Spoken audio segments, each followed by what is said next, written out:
Hello. Hello, सुनाई दे रहा है? या आवाज आ रहा है सर। ओके। अच्छा, लास्ट क्लास में तुम लोगों को हुआ था इम्पैक्ट टेस्ट का आइडियल मेथड। ठीक है। अच्छा क्लास में तुम लोगों को उसका नेक्स्ट वाला पोर्शन जो है वो होगा, चारपी टेस्ट में होगा। जो मशीन में हुआ था उसी मशीन पे इम्पैक्ट टेस्ट का जो सेम मशीन है, जस्ट उसमें चेंज होगा क्या, लीवर का जो फंक्शन है वो लीवर फंक्शन चेंज होगा। और तुम्हारा चेंज होगा, तुम्हारा जो जहाँ पे वो इंस्ट्रूमेंट जहाँ पे बैठता है वो ग्रिपिंग जो पोजीशन है वो पोजीशन चेंज होगा। बाकी पूरा के पूरा सेम रहेगा। ठीक है। मैं ये शेयर करता हूँ, स्क्रीन शेयर कर लेता हूँ।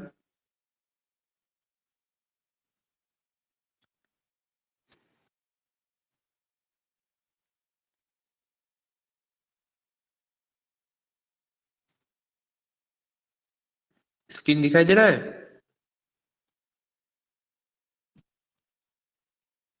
स्क्रीन शेयर हो रहा है? Yes sir. Yes okay. Sir. Civil stand of material है, लिस्ट ऑफ एक्सपेरिमेंट, चार पी इम्पैक्ट टेस्ट। तो चार पी इम्पैक्ट टेस्ट, एक मिनट इसको ऑफ कर देता हूँ। चार पी इम्पैक्ट टेस्ट, चार पी इम्पैक्ट टेस्ट का तुम्हारा यहाँ पे थ्योरी है। जो मशीन लास्ट क्लास में तुम लोग देखा, जो लीवर तुम्हारा 90 डिग्री एंगल में था, लीवर मतलब लीवर नहीं, जो पेंडुलम जैसा, वो जो 90 डिग्री एंगल में था वो देखो ऊपर में चला गया, इसका मतलब 120 डिग्री एंगल में चला गया। ठीक है। 120 डिग्री एंगल में जाएगा तो चार पी टेस्ट होगा, 90 डिग्री में आई जॉट होगा जो लास्ट क्लास में बोला था। एंड उसके साथ साथ क्या, ये जो मेटेरियल का पोजिशन, थोड़ा सा जूम कर लेता हूँ। देखो ये जो तुम्हारा जो स्पेसिमेन जो तुम्हारा गैल्वेनाइज्ड आयरन का हो सकता है, कास्ट आयरन का हो सकता है। तो वो जो स्पेसिमेन, वो स्पेसिमेन लास्ट क्लास में मतलब आइजॉट मेथड में जैसे 90 डिग्री एंगल में उसमें बैठाना पड़ता था, इसको देखो अभी 180 डिग्री एंगल में उसको उधर ही रखना पड़ेगा। ठीक है। और उसका नॉच था भी नॉच, जो वीक पॉइंट भी नॉच बनाया था एक नॉच जैसा। अभी जो होगा चारपी में वो होगा यू टाइप का नॉच। ठीक है। तो यू नॉच जो जहाँ पे होगा उस पोजीशन ब्रेक होगा। देखो यहाँ पे नॉच का एंड बाकी का साइज दिया हुआ है, यू नॉच होगा पूरा बीच में। जैसे आइजॉड में भी नॉच, आइजॉड एंड चारपी का स्पेसिमेन को जो डिफरेंस है, इसमें डिफरेंस पता चलेगा। जो एक में यू नॉच होगा और दूसरा में होगा भी नॉच। आइजॉड में हमेशा भी नॉच होता है एंड वो बीच में नहीं, थोड़ा सा अप एंड डाउन में होता है। मतलब जो टोटल स्पेसिमेन का लेंथ है उसका ये नीचे वाला पोर्शन थोड़ा सा ज्यादा रहेगा एंड वी नॉच के ऊपर वाला पोजीशन थोड़ा सा कम रहेगा। और इसमें क्या होगा, पूरा का पूरा बीच में होगा। ठीक है। यहाँ पे स्पेसिमेन का लेंथ विथ साइज है दो हमेशा सेम रहता है। ठीक है।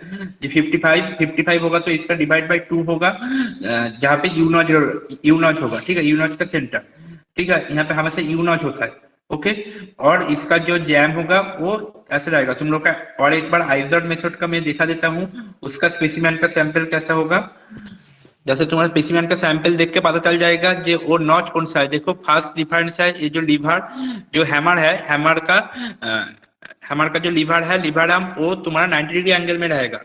ठीक है। जहाँ पे देखो पूरा 90 डिग्री एंगल में, वहां पे वो पेंडुलम जैसा जो हैमर है आयरन का, वो हैमर लगा हुआ है, वो 90 डिग्री एंगल में लगा हुआ है। एंड एनविल का पोजीशन भी देखो 90 डिग्री एंगल। और स्केल बता देता हूँ, scale outer and inner cell है। और इसका देखो स्पेसिफिक भी नॉच है। एंड भी नॉच का जो बड़ा, इसका मतलब इंस्ट्रूमेंट मतलब एनविल का अंदर जाएगा और ऊपर के जो छोटा सा हिस्सा वो आउटर साइड में रहेगा। एंड भी नॉच का भी का बराबर रहेगा।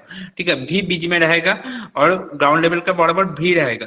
टोटल इसका लेंथ होता है 75 मिलीमीटर, उनमें से 22 मिलीमीटर भी नॉच का छोटा वाला हिस्सा होगा, बाकी का पोर्शन तुम्हारा भी नॉच का सीमेंट का आउटर सिस्टम में होगा और ये 90 डिग्री में रहेगा। ठीक है। लेकिन इसका जो होगा चारपी का, सॉरी आई डॉट क्लिक हो गया, चारपी का जो है, चारपी का देखो 120 डिग्री एंड यू नॉच होगा। यू नॉच क्या होगा, पूरा बीच में जो एनविल का दोनों जो एल है, एल का पूरा बीच में, बीच में तुम लोग को पता कैसे चलेगा, जस्ट देख के पता करना होगा, नियर अबाउट बीच होना चाहिए लेकिन बीच में रखना है। और ये यू टाइप का होगा। ओके। जस्ट भी टाइप एंड यू टाइप। ठीक है। इसका अभी मैं सिमुलेटर में जाता हूँ, प्रोसीड्योर एक बार देख लेता हूँ। तो थ्योरी पार्ट जो है, थ्योरी पार्ट तुम लोगों को इसमें पता चल जाएगा, तुम लोग थ्योरी क्लास में स्ट्रेंथ मटेरियल। तो देखो फर्स्ट जो है प्रोसीड्योर में तुम्हारा इन लीवर एंड हैमर को 120 डिग्री में सेटअप किया गया है। इधर हैमर हैमर का एक ग्रिप है, ग्रिप लगाना पड़ेगा, क्योंकि कोई भी पोजीशन में अगर वो ग्रिप मतलब हुक ओपन हो जाएगा एंड तुम्हारा हाथ के तुम्हारा बॉडी का कोई पार्ट्स ये मशीन का अंदर की मशीन का आसपास चला जाएगा तो वो वहां का हड्डी पूरा जाएगा, जो सिंपल है। उसके बाद क्या करना पड़ेगा, मशीन का यहाँ पे जीरो में 1 जूल जो फ्री फॉल्स होगा, फ्री फॉल में 1 जूल इधर हुआ हम लोग का, जैसे लास्ट क्लास में हुआ था 2 जूल, तुम लोग को याद है कि नहीं पता नहीं है। फ्री एनर्जी लॉस 2 जूल हुआ था, अभी इसमें 1 जूल हुआ। ठीक है, वो मशीन के ऊपर डिपेंड करता है। हमारा कॉलेज का जो मशीन है उसमें 2 जूल होता है, तो हमेशा 2 जूल ही हो, 1 जूल का भी नहीं होगा। ठीक है, अगर 2 जूल होगा तो ये स्पेसिमेन का लेंथ दे दिया यहाँ पे। ठीक है, लेंथ विथ सब कुछ दिया दिया है। जो लेंथ विथ 55 हमेशा फिक्स रहेगा, क्योंकि इसमें चेंज नहीं होता है। कभी कभी चेंज होता है, क्योंकि आयरन का शेप हमेशा सेम 55 मतलब 55 में जो काटा जाएगा वो नहीं है, 56 हो सकता है। लेकिन यू वाला पोजिशन हमेशा बीच में होगा, कभी अप एंड डाउन नहीं होगा। इसमें भी 2 टाइप का रहता है, cast iron and mild steel. जैसे लास्ट क्लास में मतलब लास्ट में हुआ था उसमें बोला था। इसमें देखो पिक्चर में थोड़ा सा वी टाइप का, एक्चुअली वी नहीं होगा, 4P का हमेशा यू होगा। ठीक है, उसके बाद एनविल में उसको रखना पड़ेगा। कैसे रखना पड़ेगा, ऐसे करके पूरा जमीन के साथ 0 डिग्री मतलब 180 डिग्री करके उसको रखना पड़ेगा। ठीक है, हॉरिजॉन्टली रखना पड़ेगा। ठीक है, उसके बाद क्या होगा, उसके बाद मशीन को 0 0 में सेट करना है। जब स्टार्ट करोगे मशीन हमेशा 0 0 रहेगा, और लीवर पुल को सबसे हर टाइम ऑफ लगाना पड़ेगा, उसको क्लॉकवाइज घुमा के ऑन करना पड़ेगा। ओके, और यहाँ पे जो देखो एक सीढ़िया जैसा चीज है, वो कुछ नहीं है, उसका कुछ काम नहीं है, वो बहुत जगह पे खुला रहता है। वो एक्चुअली वहां पे तोड़ने के बाद वहां पे जस्ट एक इसके लिए सेफ्टी के लिए रखा जाता है। अगर कोई आएगा तो उसमें नेट जैसा रहेगा, उसमें आटेगा, और कुछ काम नहीं है उसका। और इधर देखो मशीन में एक जो लीवर इधर है, वो लीवर है ब्रेक शू। वो बहुत धीरे धीरे से, जब वो हैमर बहुत जोर से आके लगेगा एंड हैमर बहुत टाइम तक वो पेंडुलम जैसा घूमते रहेगा, तो उसको धीरे धीरे से रुकने के लिए वो ब्रेक शू है। एक बार में ब्रेक दबाने के रुकेगा नहीं, क्योंकि एक बार में तुम जोर से दबा दोगे तो क्या होगा, वो ब्रेक को भी तोड़ देगा, इतना पावर रहता है। ब्रेक एंड ब्रेक का जो शू है उसको तोड़ देगा। ठीक है, उसका ऑब्जर्वेशन रिजल्ट आ गया, उसको कितना टाइम में तोड़ा, वो 2-3 ठो ट्रायल में हम लोग करूंगा। उसके बाद क्या आया, उसके बाद तुम्हारा जो टेस्ट का रिजल्ट वो आया टेबल। इसमें भी 3 टाइम में कोई mild steel and cast iron. अभी हम लोग सिमुलेशन में जाता है, तो हम लोग फर्स्ट स्टार्ट करता हूं। तो हम लोग को लीवर में एक बार फ्री फॉल करके हम लोग को देखना है इसका एनर्जी लॉस कितने में होता है। तो एनर्जी लॉस ई, ठीक है, लॉस ऑफ एनर्जी। तो फ्री फॉल किया, इसमें 1 जूल आया। लेकिन तुम लोग का लास्ट बार मशीन में 2 जूल आएगा, तो इस बार भी 2 जूल ही आएगा, मतलब तुम्हारा मशीन में जितना आएगा इधर भी सेम आएगा। ओके, ये डिजिटल मशीन है इसलिए डिजिटल बॉक्स दिखाई दे रहा है एक्चुअली। और हमारा कॉलेज में जो है लास्ट क्लास में जैसे किया था, नीडल से मैनुअली रीडिंग लेना पड़ेगा, तो उसमें मैनुअली रीडिंग लेना पड़ेगा जो मशीन में जैसे रहेगा, लेकिन पोजीशन ऊपर वाला पोजीशन में ही रहेगा। इधर मैनुअल और डिजिटल में, मैनुअल होगा तो उसमें नीडल से तुम्हें रीडिंग लेना पड़ेगा स्केल देख के, और डिजिटल होगा तो ऑटोमेटिकली बता देगा। और अभी का जो नया मॉडर्न मशीन है हमेशा डिजिटली हो गया है, और किसी कुछ मशीन के साथ तुम्हारा कंप्यूटर भी लगा हुआ है, जिसमें पूरा के पूरा सब कुछ कैलकुलेशन कर देगा, तुम्हें खुद से कुछ करने का जरूरत नहीं है, उसका अलग से सॉफ्टवेयर मिलता है। तो इसका डायमेंशन सब बोल दिया, जो डिस्टेंस सपोज कितना होगा, लेंथ कितना होगा, विथ लेंथ देखो 55 ही है, विथ होगा 10, ऐसा ऐसा करके सब कुछ बोल दिया। तो नेक्स्ट हमें क्या करना है, नेक्स्ट हमें 4P कास्ट आयरन या मार्शल। तो फर्स्ट कास्ट आयरन में चलता है। कास्ट आयरन का लेंथ देखो थोड़ा सा चेंज हो गया, 57 याद रखो, विथ हुआ 9.5 एंड डेप्थ हुआ 9.52। को किसी के पास होगा तो वो स्क्रीनशॉट रखो, ठीक है। और नॉच 6.1, ये एक्चुअली यू नॉच, ठीक है। नॉच 2 टाइप का होता है, तुम लोग को लास्ट फ्लूइड क्लास में बताया था, नॉच जैसे होता है ऐसे ही। इसमें देखो एनविल है, एनविल में दिखा रहा है कि यहाँ पे अभी क्या है, यहाँ पे मटेरियल लगना है। तुम लोग सेफ्टी के लिए जब यहाँ पे मटेरियल रखोगे उसके पहले क्या चेक करना है, ये जो लीवर है, लीवर और हैमर, वो दोनों ऐसा एक इस टाइप का हुक होता है, हमेशा मशीन में इस टाइप का हुक रहेगा, इस टाइप का हुक में लगा हुआ कि नहीं, क्योंकि तुम लोग बहुत कोई 5-6 का टीम होगा जो टीम में ये लैब करोगे, तो बाई चांस से गलती से किसी का हाथ में ये लीवर आ गया एंड वो गलती से वो लीवर में प्रेस हो गया, कि स्टार्ट में प्रेस हो गया गलती से, जस्ट हाथ आ गया, लीवर बहुत स्मूथ होता है, उसमें हाथ आएगा तो वो ऑन हो जाएगा। तो ऑन हो गया तो तुरंत हैमर आकर तुम जो नीचे एनविल में काम करेगा उसका हाथ काट देगा। तो क्या करना पड़ेगा, पहले चेक करना है एस है कि नहीं, एस मतलब ऐसा टाइप का हुक में लगा हुआ है कि नहीं। अगर हुक में लगा रहेगा तो कुछ भी जो सुई आएगा उसके बाद भी हैमर नीचे की तरफ नहीं आएगा, ठीक है। वो पहले फास्ट सेफ्टी के लिए चेक करना है, उसके बाद एनविल में तुम्हारा वो जो स्पेसिमेन वो रखना है। तो अभी एनविल में क्लिक करने के लिए बोला, क्लिक किया, ये देखो एनविल का, इसमें देखो एल जैसा साइज, बीच में जो रेक्टेंगुलर होल है उसमें किसके लिए, वो आइजॉट के लिए था। रेक्टेंगुलर होल में रेक्टेंगुलर टाइप का जो तुम्हारा स्पेसिमेन था उसको रखने के लिए, क्योंकि एनविल का पोजीशन सेम रहता है, एनविल तो हमेशा के लिए चेंज नहीं होगा, हर बार लैब के लिए चेंज नहीं होगा, उस टाइम लीवर को चेंज करना पड़ेगा।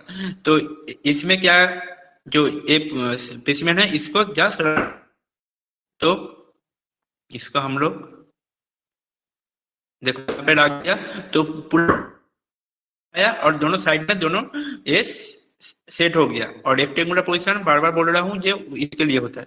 तो अभी मैं लीवर को ऑन किया, ऑन करने के साथ साथ इसको ऐसा टाइप के टूटेगा,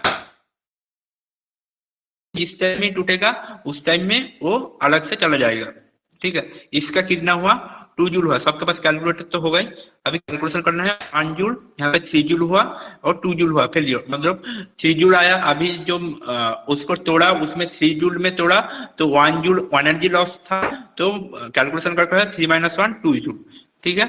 तो कास्ट आयरन फिर से ट्रायल 1, तो फिर से उस टाइम रीडिंग था 57 मिलीमीटर, अभी था 58.7, थोड़ा सा चेंज हुआ, तो फिर से सेम टू सेम होगा। तो हेलो इसको यहाँ सर। पे देखो।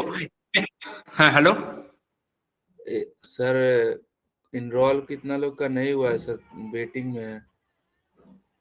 एनरोल क्या करना पड़ेगा मुझे? हाँ, आप एनरोल एक्सेप्ट तो कीजिए ऑटोमेटिक, तब। एक्सेप्ट तो मैं नहीं कर सर, दिया सबका। कुछ लोग हैं सर, इनरोल किया है अभी। हेलो।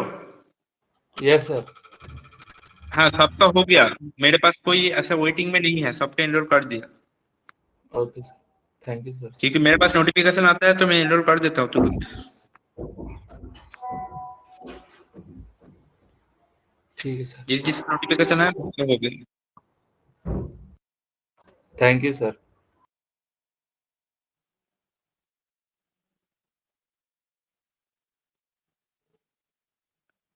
ठीक है, वहां पे रख दिया। एक चीज याद रखो, ये आइजॉड में जिस पॉइंट में तुम्हारा वो हैमर आके उसको तोड़ेगा उस पॉइंट में फ्रंट साइड में उस पॉइंट होगा, और इधर जिस पॉइंट में मतलब वी नॉच का फ्रंट साइड तुम्हारा सामने की तरफ होगा, और यू नॉच का फ्रंट साइड उल्टा बैक मतलब पीछे की तरफ होगा। ओके, एक चीज हमेशा ध्यान में रखो, देखो यू नॉच पीछे की तरफ है और वी नॉच होता तो सामने की तरफ होता फ्रंट साइड में। ओके, रखने का टाइम ये चीज देखो। ओके,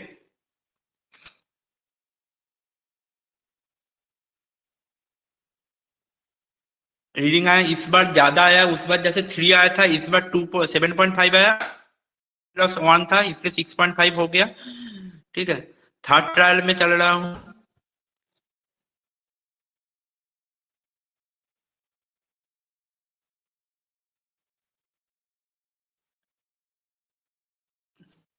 थर्ड ट्रायल में बोलने का कुछ नहीं है, ये पूरा टूट गया, ठीक है। तो इधर 8 जूल, इसका मतलब 7 जूल हुआ, ठीक है।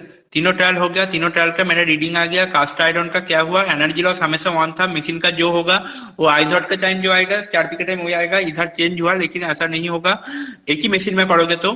और उसके बाद टोटल कितना हुआ माइनस करने के बाद कितना हुआ, एवरेज कितना हुआ वो आ गया। ओके, ये हो गया मेरा टोटल सिमुलेशन हो गया। इसके बाद मैं फिर से मैं करता हूँ तुम्हारा कास्ट आयरन में हुआ, इस बार दूसरा मेटेरियल में करता हूँ, ठीक है। फिर से तो चेंज समझ में आएगा, 1 जूल सेम मशीन में है तो इधर ब्रेकिंग का कोई सिस्टम नहीं दिख रहा है, एक्चुअली ब्रेकिंग में होगा, ये भी ठीक है। अभी माइल्ड स्टील में तो करता हूँ, कॉलेज में जो होगा वो कास्ट आयरन या गैल्वेनाइज्ड आयरन में ही होगा, माइल्ड स्टील का माइल्ड स्टील में नहीं होगा। ओके,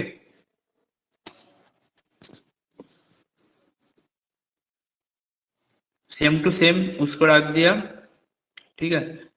लीवर ऑन किया, लीवर ऑन करने के साथ साथ इसका देखोगे माइल्ड स्टील का रेंज ज्यादा होता है, माइल्ड स्टील का 41 आया इसमें, 41-40 लास्ट क्लास में माइल्ड स्टील का ज्यादा आया था। आइजॉट पे जो माइल्ड स्टील का रीडिंग बहुत ज्यादा हम लोग भी देखा, बहुत ज्यादा आया था, मतलब तोड़ने के लिए बहुत ज्यादा पावर का जरूरत होता था। इस बार में भी सेम है, इसको तोड़ने के लिए बहुत ज्यादा पावर का जरूरत होता है, ठीक है। तो सेकंड में इसका लेंथ नोट डाउन नहीं किया, लास्ट बार नोट डाउन करूंगा। ट्रायल 2 देखो 47.5, मतलब हमेशा के लिए इम्पैक्ट टेस्ट के लिए, इसके बाद इतना टेस्ट करूंगा तो इम्पैक्ट के लिए कास्ट आयरन से माइल्ड स्टील का पावर ज्यादा है। नेक्स्ट जो टेस्ट करूंगा इसके बाद भी कोई और टेस्ट में उसमें भी देखूंगा माइल्ड स्टील का पावर कितना होता है। इसमें लेंथ देखो 57 पॉइंट, मतलब 55 का आसपास में मेरा लेंथ है, और नॉच जो होगा जस्ट 57.46 जो भी होगा मेन उसका डिवाइड बाई 2 होगा, ठीक है। हमेशा ये देखो भी नॉट के लिए अलग होता है, एक साइड बड़ा होगा एक साइड छोटा होगा, लेकिन यू नॉट जहाँ पे रहेगा वो डिवाइड बाई 2 होगा, और नॉट यू होगा तो वो 4 टेस्ट के लिए सैंपल आया है, वो तुम लोग समझ जाओगे, ठीक है। तो एनबिल में फिर से इसको सेटअप कर दिया, सेटअप करने के साथ साथ इसका ऑन किया तो ये टूट गया, ठीक है। तो तीनों मेरा रैंक हो गया।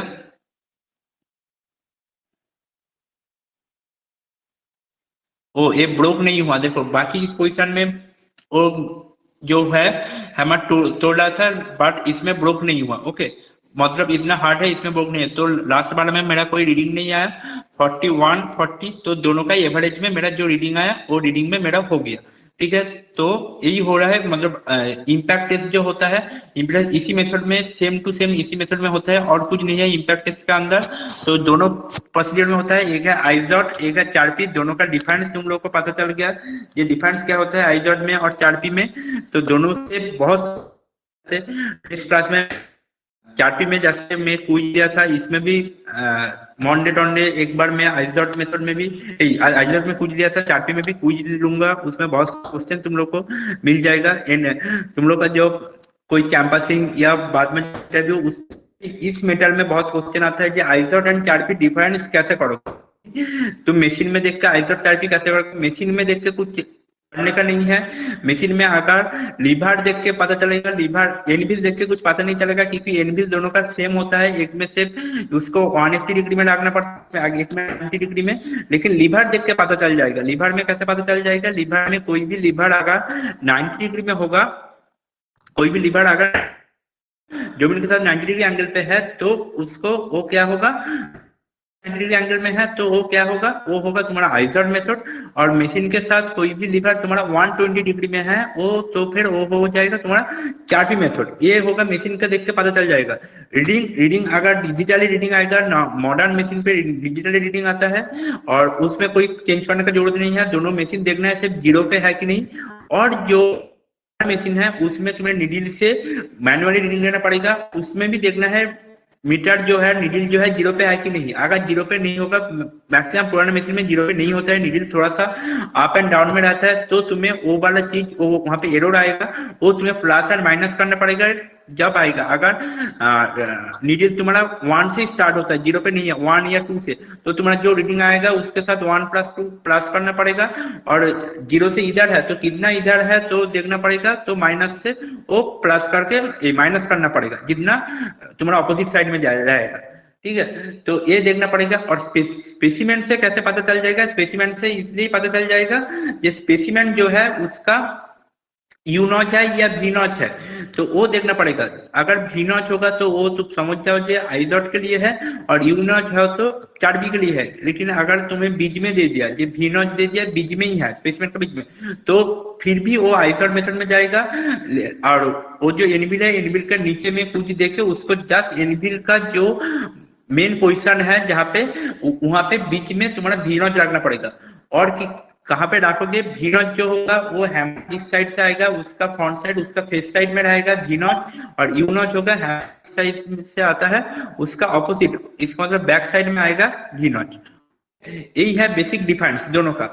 ये देखते तुम्हें पता चल जाएगा कि कौन सा इंस्ट्रूमेंट कौन सा होता है। और जो रीडिंग देख के आज अभी तक जो रीडिंग देख के तुम लोग को पता चल गया कि कास्ट आयरन से भी स्ट्रेंथ होता है, माइल्ड स्टील में स्ट्रेंथ कास्ट आयरन से भी बहुत ज्यादा होता है। इसके बाद जब कोई भी क्लाइंट कोई भी आदमी आकर पूछेगा जो कोई भी एक स्ट्रक्चर बना रहा हो कौन सा आयरन से बनाऊंगा, तो तुम फटक से बोल सकते हो जे कोई भी आयरन अगर लेना है तो माइल्ड स्टील लेना है, क्योंकि उसका स्ट्रेंथ बहुत ज्यादा है कास्ट आयरन से।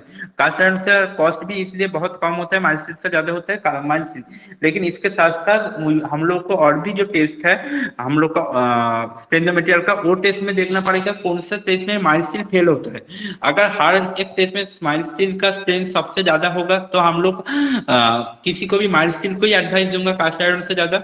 अगर देखूंगा जो माइल्ड स्टील किसी ना किसी में फेल हो गया, जैसे फैटिक टेस्ट या टेंसाइल टेस्ट, कंप्रेशन टेस्ट की कोई ना टॉर्सन किसी में भी अगर फेल हो जाएगा, तो हम लोग को क्या करना पड़ेगा, हम लोग को फर्स्ट देखना पड़ेगा जो स्ट्रक्चर बनेगा जो आयरन से, उस स्ट्रक्चर में क्या हो सकता है, उसमें ज्यादा फैटिग आएगा, ज्यादा टेंशन आएगा, कंप्रेशन क्या हो सकता है, उसका लोड जो क्या एक्चुअली हम लोग को क्या देखना है, हम लोग का उस स्ट्रक्चर का लोड कैरिंग कैपेसिटी देखना है। तो वो कौन सा लोड कैरिंग कैपेसिटी के लिए वो स्ट्रक्चर बना हुआ है, अगर वो स्ट्रक्चर के ऊपर डिपेंड करेगा कि मैं कौन सा मटेरियल उसको प्रोवाइड करूंगा। अगर उसको लाएगा जे उसके कास्ट आयरन का स्ट्रेंथ ज्यादा लाएगा तो कास्ट आयरन दूंगा, अगर माइल्ड का लगाओगे तो क्योंकि हर एक मटेरियल का जैसे कास्ट आयरन उसका इम्पैक्ट में फेल हुआ, इसका मतलब नहीं है कि हर किसी में फेल होगा, उसका भी एडवांटेज है डिएडवांटेज है, और इसका भी एडवांटेज डिएडवांटेज है।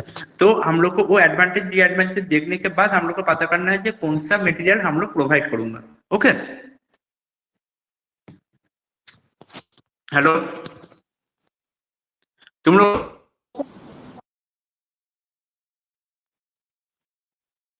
कोई क्वेश्चन बोलो। Lab dependent strength material lab में कुछ नहीं है, क्योंकि ये इसमें सिमुलेटर होता है, तुम जब लैब में जाके भी करोगे उसमें भी ज्यादा कुछ नहीं है, ये बहुत तुरंत खत्म होगा, क्योंकि 3 टाइम्स जस्ट तुम्हें मटेरियल सैंपल रखना है और 3 टाइम्स तुम्हें लीवर ऑन करके उसको तोड़ना है, रीडिंग अपने आप ही आ जाएगा, जस्ट नोट करना है, उसके बाद एवरेज करना है। तो इसमें ज्यादा टाइम नहीं लगेगा, जैसे दूसरा कुछ लैब में सर्वेइंग में बहुत ज्यादा टाइम लगता है तुम लोगों का, लेकिन इसमें उतना टाइम नहीं लगेगा। सर्वेइंग जब तुम मैन्युअली करोगे उस टाइम तुम्हें 3 घंटा 4 घंटे की उससे भी ज्यादा टाइम लग जाएगा। सर्वे लैब तुम 2 बजे से 2:20 से सर्वे लैब स्टार्ट करोगे, 5:30 6:30 तक सर्वे लैब करते रहोगे, लेकिन ये जो स्ट्रेंथ मटेरियल लैब इसमें उतना टाइम नहीं लगेगा, क्योंकि इसमें बहुत तुरंत काम हो जाता है। ठीक है, तुम जस्ट मशीन है, मशीन स्विच ऑन करोगे वो रीडिंग दे देगा, तुम चला जाओगे रीडिंग नोट करके, और कुछ नहीं है इसमें। सर ये सब को और कॉपी में लिखना है क्या? ये सब कब में लिखना है, क्योंकि तुम लोगों का जैसे लास्ट ईयर में क्या हुआ था, लास्ट ईयर में सबका कॉलेज ऑफ था कोरोना की वजह से, एंड प्रमोट हो जा रहा था, लेकिन तुम लोग का कॉलेज शायद नवंबर में, अगर कोरोना थर्ड वेव नहीं आएगा तो नवंबर 16-17 करके खुलने का एक चांस है। अगर कॉलेज फुल्ली ओपन हो जाएगा तो फुल्ली तुम लोग लैपटॉप में भी लिखना है और कॉलेज में भी सब कुछ करना है। तुम लोग हो सकता है ऑनलाइन सबमिट करने के लिए। ऑनलाइन देखो, मैं जो क्विज दे रहा हूँ वो क्विज के आंसर दो, और ऑनलाइन में सबमिट करने के लिए कुछ नहीं बोलूंगा, क्योंकि तुम लोग का अगर कॉलेज खुल जाएगा तो तुम लोग ऑफलाइन ही सबमिट करो, ऑनलाइन करने की जरूरत नहीं है। असाइनमेंट जैसे लिखते हैं मतलब पूरा जैसे करता है ऐसे प्रैक्टिकल करो, प्रैक्टिकल करने के बाद सबमिट करो। जैसे देखो सर्विंग लैब में बोलूंगा हाथ में नहीं करोगे तो कुछ सीखने का नहीं है, मौका नहीं है। ठीक है, मुझे भी तुम लोग का जो सर्विंग लैब में लेता हूँ उस टाइम में तुम लोग को बहुत कुछ समझ में नहीं आता है, जस्ट मैं लैब ले रहा हूँ, मैं तुम्हें बोल रहा हूँ, तुम लोग हैं करके निकल जाते हो, लेकिन बहुत कुछ समझ में नहीं आता है जो सिंपल है। फ्रैंकली स्पीकिंग तुम लोग को भी समझ में नहीं आता है, मुझे भी समझाना बहुत मुश्किल होता है, क्योंकि सर्विंग एक मतलब वो पूरा प्रैक्टिकली करना पड़ता है, लेकिन ये लैब समझ में आ जाएगा, क्योंकि ये जो मशीन देख रहे हो सेम टू सेम मशीन तुम लैब में आके देखोगे, वो लीवर है, ऑन करोगे वो हैमर जाएगा, रीडिंग आ जाएगा।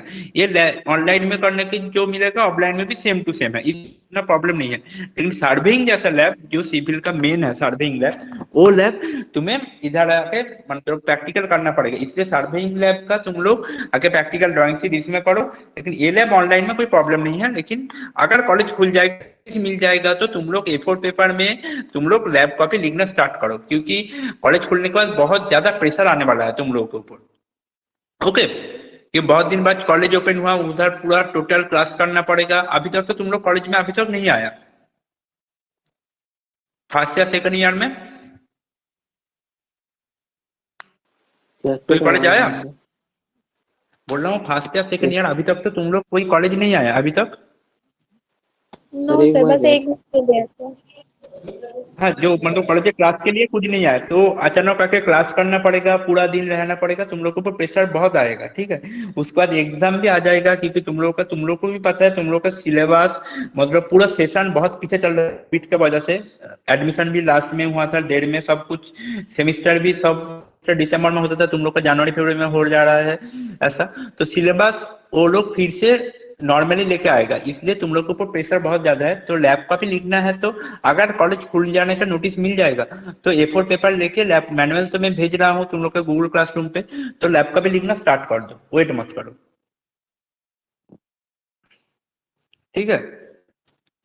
हो सकते लैब का भी लिखना स्टार्ट करो, जितना तुम लोग वेट सर करोगे ठीक है, उतना तुम लोग के लिए ऑब्जर्वेशन का छोड़ प्रॉब्लम। देंगे। हम्म। इनका टेबल छोड़ देंगे, बाकी सब लिख लेते हैं अभी। टेबल भी मतलब लिख लो, तुम लोग के पास तो रीडिंग मिल गया। हाँ, इसी का रीडिंग लेना है, ये जो मतलब कि हाँ, वर्चुअल में इसके लिए। लिए देखो, तुम्हारा कॉलेज में आके जब पढ़ोगे उस टाइम भी तुम देख के कर सकते हो, लेकिन कॉलेज में आके भी करने में इतना अच्छा रीडिंग नहीं मिलेगा, क्योंकि जो सैंपल है, सैंपल हम लोगों के पास 2-3 साल से पढ़ा हुआ है, जब से लॉकडाउन चल रहा है, तो सैंपल का रीडिंग उतना अच्छा नहीं रहेगा, जो सिंपल है, ठीक है। तो तुम लोग ये जो रीडिंग है, ये रीडिंग लिख के करो। रीडिंग अगर बोलोगे जो मेरे पास रिकॉर्डिंग नहीं हुआ है, तो तुम लोग गूगल में जाके वर्चुअल लैब सर्च करो, उसमें सिविल में घुस के स्टेनोमेट्रियल लैब में जाके एक बार खुद से तुम लोग से ये सिमुलेशन कर लो, उसमें तो रीडिंग आ जाएगा, वो रीडिंग देख के लिख लो, ओके। Yes sir. वो रीडिंग देख के तुम लोग लिख लो, भाई का तो सब सेम टू सेम ही रहेगा और कुछ चेंज नहीं होगा। तो वो रीडिंग में जो आएगा वो रीडिंग देख के तुम लोग लिख सकते हो, वो रीडिंग देख के तुम नोट डाउन करो, क्योंकि सर्विंग के मैं बोलूंगा जो कॉलेज में आके तुम लोग देख के रीडिंग लिख के तुम लोग आपको भी आना पड़ेगा, लेकिन इसमें नहीं, इसमें जो हाँ रीडिंग आया कॉलेज में भी सेम रीडिंग आएगा, ठीक है। तो इसमें उतना सर, और डिफरेंस नहीं। ये सर टेस्टिंग में। कौन सा टेस्टिंग मेटेरियल टेस्टिंग, वो उसका सैर के ऊपर डिपेंड करता है। अच्छा सर। मेटेरियल टेस्टिंग का जो सैर है, तुम लोग कौन सा लेता है, तन्मय सर लेता है ना? हाँ सर, गौरव सर। गौरव सर तो एपीआर लेते कौन है, तन्मय सर। जैसे मेरा ये लैब में है शर्मिष्ठा दास मैम है, लेकिन लेता तो मैं हूँ, ठीक है। ऐसे ही तन्मय सर लेता है मटेरियल टेस्टिंग तुम लोगों का। तो तन्मय सर के पूछ लो, आज ही क्लास होगा, एक बार पूछ लो, आज शायद मेरा क्लास खत्म होने के बाद तन्मय सर एक बार क्लास लेगा, ठीक है। तो एक बार पूछ लो, ओके, ओके। ठीक है।